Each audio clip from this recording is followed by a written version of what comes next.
math.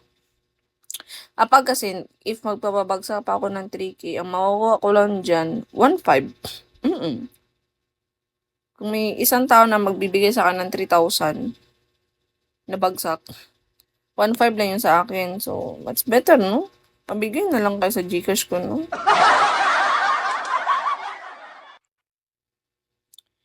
Lubat na ako, guys.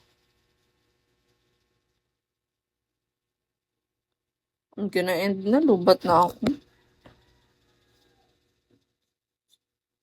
Iba pa din ang, try mo nga, bagsakan ako ng beans. Ren.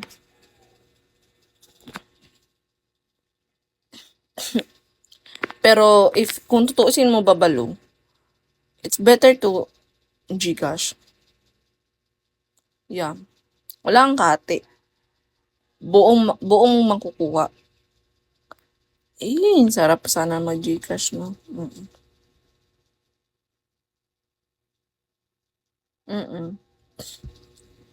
Wala. Walang show. Bakit? Yun nga. I-Gcash na lang nila. Kaysa naman sa beans. Walang show, walang ganun, walang something like that. Oo. Ako kasi minsan, may mga friends ako na nasasabi, beans o Gcash? Gcash na lang. Di ba, Jack? Jack ulit. Bakit 74K ka na, Jack, ha? Jack, ha? Alala mo na, Jack. Jack, hindi ka pa nakaka 1 month dito, Jack. 74K. King ina naman yan, Jack. Kung binigay mo na lang sana sa akin yan, Jack, nakabili na ako ng motor, Jack. King inang 74K. Ano kayo, tumatain ng pera na 10K per week?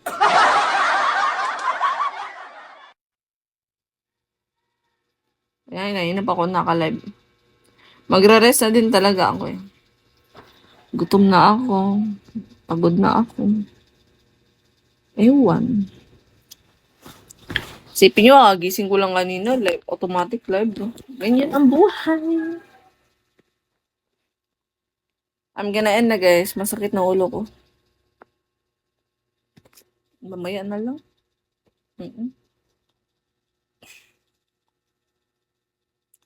Sige, Jack.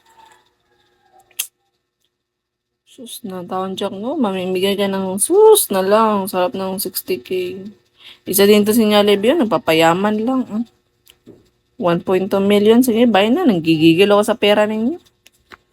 Bye na. Bye na nga ni. End na ko. Naol. Patay sa mong baba dito, Jollibee. Mau jadiin satu hilang.